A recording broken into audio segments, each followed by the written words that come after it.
बहुत खुशकिस्मत हाँ कि श्री गुरु तेग बहादुर जी ये पावन चरण छो स्थान अते श्री काली माता जी दे पावन स्थान पटियाला तो मैनू अपने पंजाब दौरे की शुरुआत करने का मौका मिला है।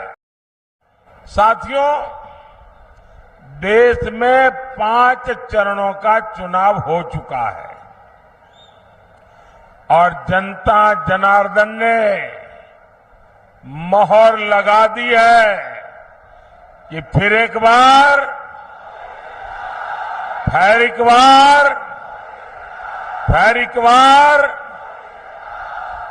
पंजाब भी अच्छे से जानता है कि उसे अपना वोट बेकार नहीं करना है।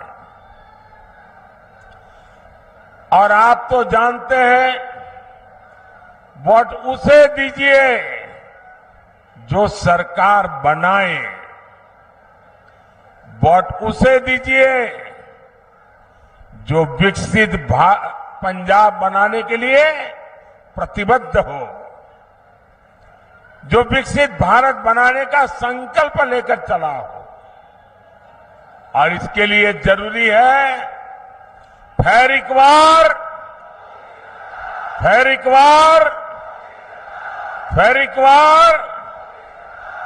भाइयों बहनों, 24 का ये चुनाव देश का चुनाव है। देश को मजबूत बनाने का चुनाव है और देश के सामने एक तरफ भाजपा और एनडीए है, दूसरी तरफ भ्रष्टाचारियों का इंडी गठबंधन है। इंडी गठबंधन जिसके पास न नेता है न नियत है। एक तरफ मोदी है जो लड़ाकू विमान से लेकर एयरक्राफ्ट कैरियर तक भारत में बना रहा है। दूसरी तरफ इंडी गठबंधन है जो लिखित रूप में कहता है कि हमारे परमाणु हथियारों तक को समाप्त कर देना चाहिए। आज बुद्ध पूर्णिमा है।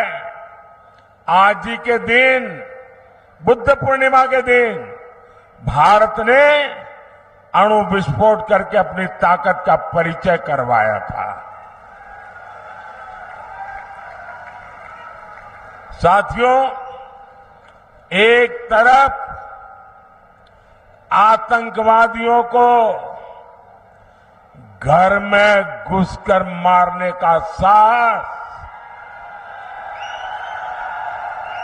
दूसरी तरफ इंडी वाले हैं जो आतंकवादियों के एनकाउंटर पर आंसू बहाते हैं। एक तरफ मोदी सरकार है जिसने 10 साल में 25 करोड़ लोगों को गरीबी से बाहर निकाला है। वहीं दूसरी तरफ इंडी गठबंधन है जो कहता है कि आपकी कमाई, आपके खेत खलिहान का आधा हिस्सा छीन लेगा। इंडी गठबंधन समाज को, देश को बांटना चाहता है, लेकिन मोदी भारत को विकसित भारत बनाना चाहता है। और इसलिए मैं आज पंजाब की धरती पर पंजाब के मेरे भाई बहनों से मैं आज आशीर्वाद मांगने आया हूं। गुरुओं की भूमि पर सर झुका करके आशीर्वाद मांगने के लिए आया हूं।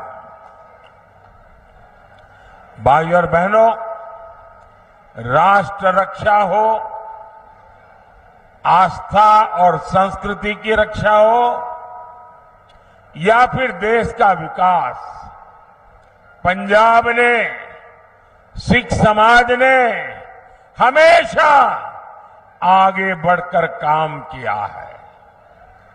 यहां के लोगों ने खेती से लेकर उद्यमिता तक देश के विकास को नेतृत्व दिया है।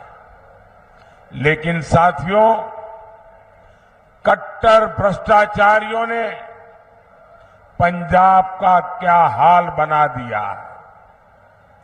यहां से उद्योग कारोबार पलायन कर रहा है और ड्रग्स का, नशे का कारोबार फल फूल रहा है।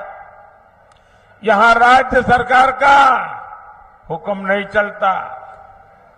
यहां रेत खनन mafia, drug mafia, shooter gang की मनमानी चलती है। पूरी सरकार कर्ज पर चल रही है। सारे मंत्री संतरी मौज कर रहे हैं और जो कागजी सीएम है उन्हें दिल्ली दरबार में हाजिरी लगाने से ही फुर्सत नहीं है। क्या ऐसे लोग पंजाब का विकास कर सकते हैं?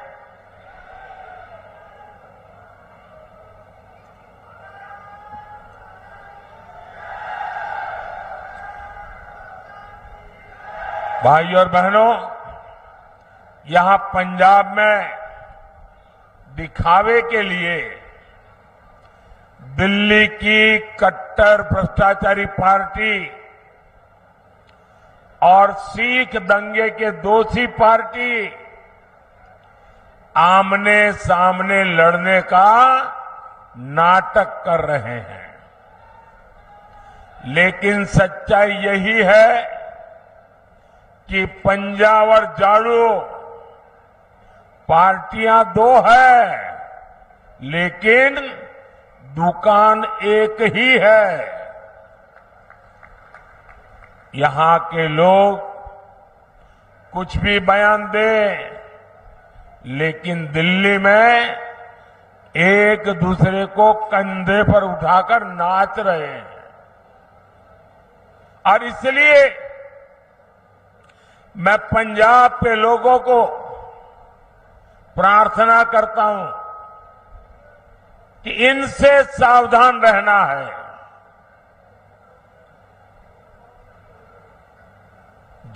जिसको वो अपना गुरु मानते थे, वो अन्ना साहब हजारे के साथ भी जो धोखा कर सकते हैं, वो दिन में 10 बार झूठ बोल सकते हैं।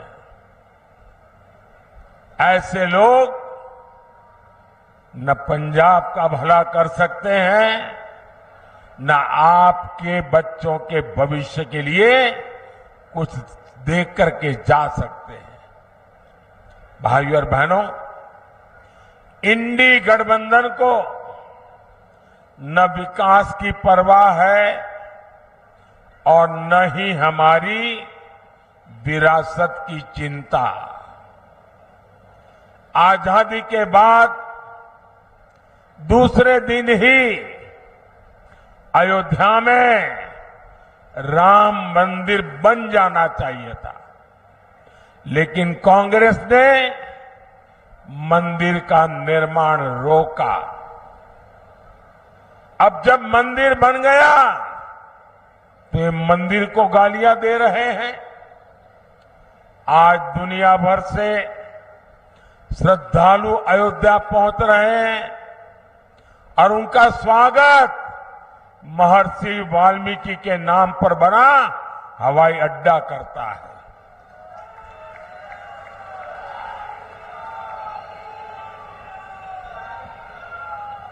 लेकिन इन्हें हर उस बात से नफरत है जिससे हमारी आस्था का सम्मान होता हो।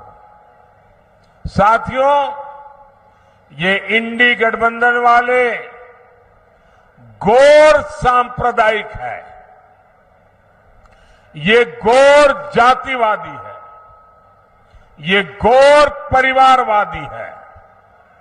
सत्ता के लिए ये किसी को भी धोखा दे सकते हैं। साथियों, यही कांग्रेस है जिसने सत्ता के लिए देश का बंटवारा किया, और बंटवारा भी ऐसा किया कि 70 साल तक हमें करतारपुर साहिब को दूरबीन से दर्शन करने पड़ते थे, और हर कोई इंसान अपमान महसूस करता है। मैं कांग्रेस वालों को कहता हूं कि जब बांग्लादेश की लड़ाई हुई, 90,000 से ज्यादा पाकिस्तान के सैनिक सरेंडर कर चुके थे। 90,000 से ज्यादा पाकिस्तानी सैनिक हमारे कब्जे में थे। हुकुम का पत्ता हमारे हाथ में था। और साथियों, मैं विश्वास से कहता हूं, अगर उस समय मोदी होता,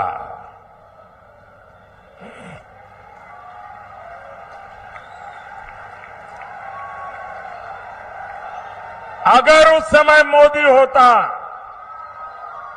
तो मैं इनसे करतारपुर साहब लेकर के रहता, तब जाकर के उनको जवानों को छोड़ता।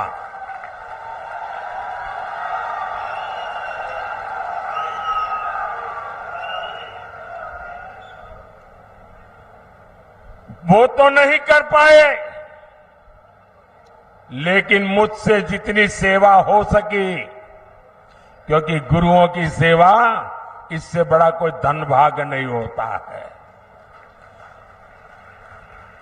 आज करतारपुर साहिब कॉरिडोर आपके सामने है। हमारे सभी श्रद्धालु गर्व के साथ वहां जाते हैं। साथियों, हमारी सरकार ने लंगर को टैक्स से मुक्त किया। ये पहले भी की सरकारें कर सकती थी। पहले हरमंदिर साहब में विदेशों से भक्त चंदा नहीं दे पाते थे। बार बार यहां से मांग उठती थी। दिल्ली में बैठी हुई सरकारें सुनने को तैयार नहीं थी। ये मोदी ने आकर के इसके नियमों में छूट दी, और आज हमारे हरमिंदर साहब की सेवा दुनिया के किसी भी कोने में रहकर कोई कर सकता है।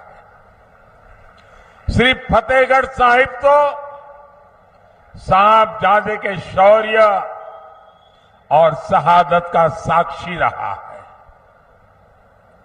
ये मोदी सरकार है जिसने साहबजादों के शौर्य के लिए समर्पित वीर बाल दिवस घोषित किया। और कुछ लोगों को समझ नहीं आ रहा है कि वीर बाल दिवस घोषित करने का मतलब क्या होता है। मुझे दुख है कि पंजाब में भी ऐसे लोग हैं जिनको इसकी कोई समझ नहीं है। पंजाब के अंदर इस महान त्याग तपस्या के लिए मैं पंजाब में रहा हूं।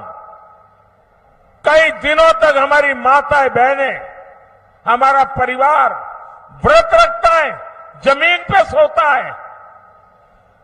कितना महत्वपूर्ण श्रद्धा का विषय है। लेकिन हिंदुस्तान में केरल में जाइए, उनको कुछ पता नहीं। तमिलनाडु में जाइए, कुछ पता नहीं। आसाम में जाइए, कुछ पता नहीं। इतना बड़ा त्याग और बलिदान, और मेरे देश के लोगों को पता नहीं है। ये मुझे बहुत खटकता था। मैं चाहता हूं हिंदुस्तान के हर बच्चे के दिल दिमाग में साहबजादों का बलिदान हमेशा हमेशा रहना चाहिए। किसी भी बालक मन के लिए इससे बड़ी कोई प्रेरणा नहीं हो सकती। और इसलिए हमने वीर बाल दिवस के रूप में पूरे हिंदुस्तान में हर स्कूल, कॉलेज, गांव कार्यक्रम करने की परंपरा खड़ी की है। अगर पंजाब के लोग भी इस काम को न समझ पाए तो इससे बड़ा चिंता का विषय क्या हो सकता है। आपको याद होगा, अफगानिस्तान में हमारे सिख परिवार संकट में थे। हम सभी को सुरक्षित वापस लाए।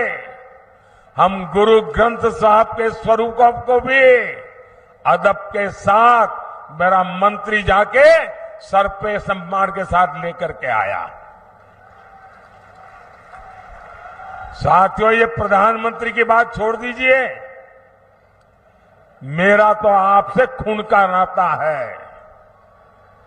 गुरु गोविंद सिंह जी के जो पहले पंच प्यारे थे, उसमें मेरा एक द्वारिका का पंच प्यारों में था जी। मेरा आपसे खून का रिश्ता है। इतना ही नहीं, आज अगर जामनगर में जाएंगे तो वहां जो सबसे बड़ा अस्पताल है वो गुरु गोविंद सिंह जी के नाम पर है, जिस जामनगर जिले में द्वारिका पड़ता है। लेकिन आप तक ये सत्य पहुंचाया नहीं जाता है। आपको जानकर के खुशी होगी, और कभी फुर्सत मिले तो लखपत जाके आना। गुरु नानक साहब वहां विश्राम किया था। वो गुरुद्वारा भूकंप के अंदर क्षतिग्रस्त हो गया, करीब करीब ध्वस्त हो गया। मैं मुख्यमंत्री था, मैंने कहा मुझे वैसा ही गुरुद्वारा बनाना है जो गुरु नानक देव जी के समय के साथ। अब मेरे पास उसके लिए बनाने वाले लोग नहीं थे। मैंने देश भर में खोजा, उसके लिए मैं मिट्टी लाया, उन आर्टिजन को लाया जो बना सकते थे। और आपको खुशी होगी, आज कच्छ के रेगिस्तान में आखिरी गांव में लखपत में मैंने वो गुरुद्वारा वैसा ही बना दिया जैसा पहले था। और आज उसका मैं विस्तार भी कर रहा हूं। वहां कोई वोट नहीं है। ये वोट के लिए मोदी नहीं करता है, श्रद्धा है इसलिए कर रहा है। गुरुओं के त्याग बलिदान के प्रति ये सर झुकता है मोदी का, इसलिए कर रहा है।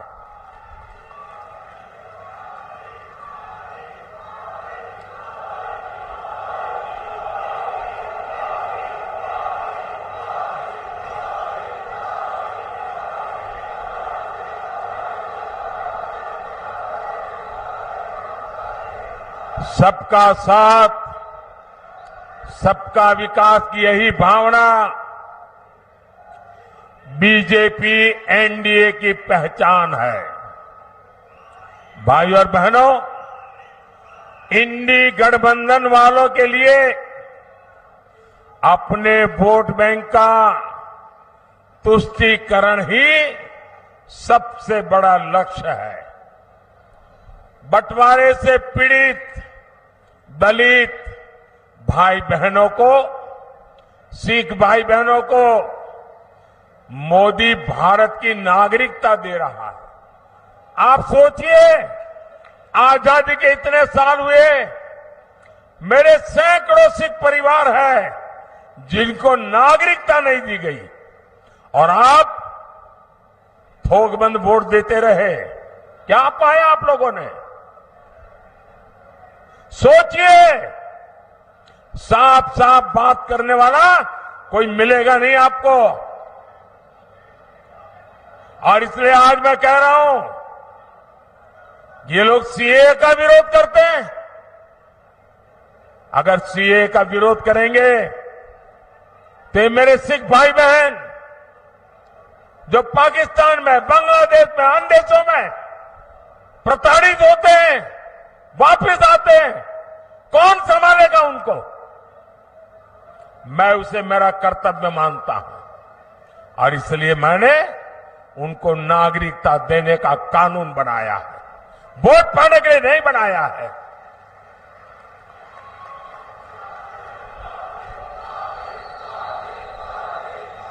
और ये इंडिया अलायंस वाले देख लीजिए, सीए के नाम पर दंगे कराए और ये आज भी कह रहे हैं कि वो वापस आएंगे तो सीए को खत्म कर देंगे। आप मुझे बताइए, क्या बंटवारे के पीड़ित सिखों को भारत की नागरिकता देना गलत है क्या? देनी चाहिए कि नहीं देनी चाहिए? मोदी सही कर रहा है कि नहीं कर रहा है? साथियों, गुरुओं ने हमें सामाजिक न्याय की सीख दी है।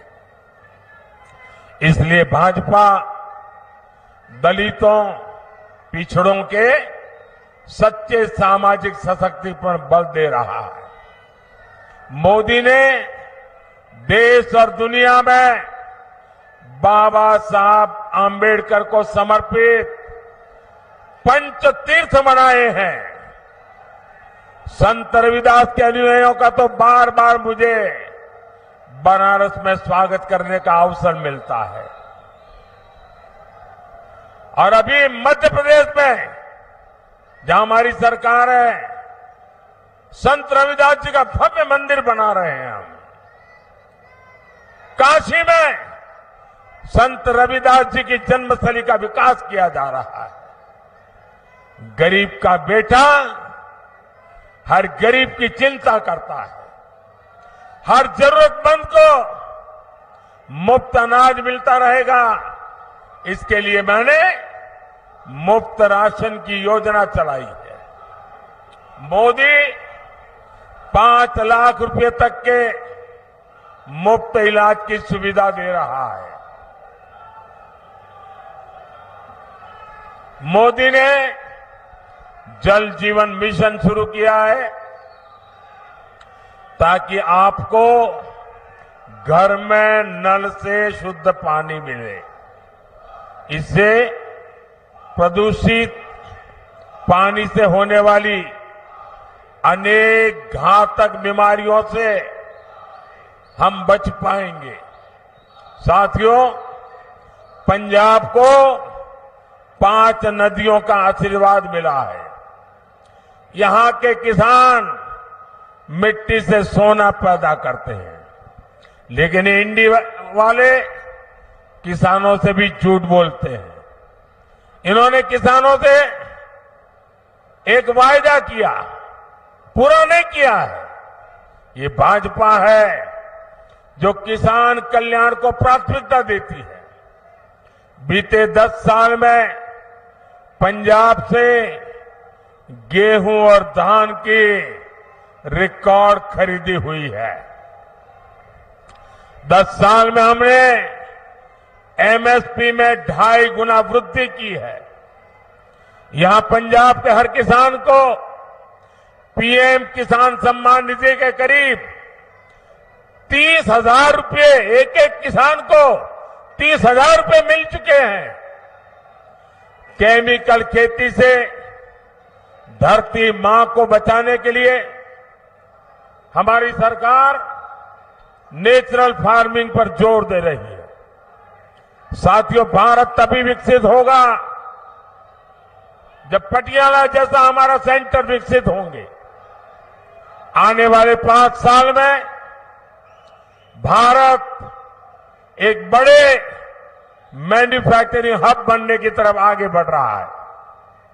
इसका सीधा लाभ पंजाब को और पटियाला जैसे शहरों को होने वाला है। हमने एजुकेशन सेक्टर को विदेशी संस्थानों के लिए खोल दिया। इससे विदेशी यूनिवर्सिटीज भी देश में कैंपस खोल रही है। इसका लाभ भी पटियाला जैसे एजुकेशन हब को होगा। ये तो स्पोर्ट्स का एक बड़ा सेंटर है। मोदी का संकल्प भारत को खेल महाशक्ति बनाने का है और 2029 जब यूथ ओलंपिक होगा, 2036 जब ओलंपिक होगा, भारत तैयारी कर रहा है ये ओलंपिक हिंदुस्तान की धरती पर हो। और इसलिए खिलाड़ियों और स्पोर्ट्स इंफ्रास्ट्रक्चर पर इतना खर्च किया जा रहा है। भारत में ओलंपिक्स हो, इसके लिए हम पूरी तैयारी कर रहे हैं। इससे देश में स्पोर्ट्स इकोनॉमी का निर्माण होगा, नई नौकरियां, नए रोजगार बनेंगे। भाइयों और बहनों, 1 जून को आपको विकसित पंजाब के लिए, विकसित भारत के लिए वोट करना है। पटियाला से परिणीत कौर जी, फतेहगढ़ साहिब से गेजाराज वाल्मीकि जी, संगरूर से अरविंद खन्ना जी, भटिंडा से परमपाल कौर सिद्धू जी, फरीदकोट से हंसराज हंस जी को ज्यादा से ज्यादा वोट से विजयी बनाए। और आप जब इनको वोट देते ना, वो वोट सीधा सीधा मोदी के खाते में जाता है। और इसलिए मैं आज पंजाब की धरती से, मेरी ये पहली चुनाव सभा से सभी पंजाब के नागरिकों का आग्रह करता हूं कि हमें पंजाब को बदलना है, हमें पंजाब को नई ऊंचाइयों पर ले जाना है, हमें पंजाब को वो पुराना गौरव वापस लौटाना है। और ये काम सिर्फ और सिर्फ भाजपा कर सकती है। मैं आपका साथ चाहता हूं, मैं आपका आशीर्वाद चाहता हूं और मैं आपको वादा करता हूं, ये मोदी की गारंटी है, आपका सपना ये मोदी का संकल्प है। मेरा पल पल आपके लिए, मेरा पल पल देश के लिए 24/7 फॉर 2047 ये मोदी की गारंटी है। मेरे साथ बोलिए, भारत माता की, भारत माता की, भारत माता की।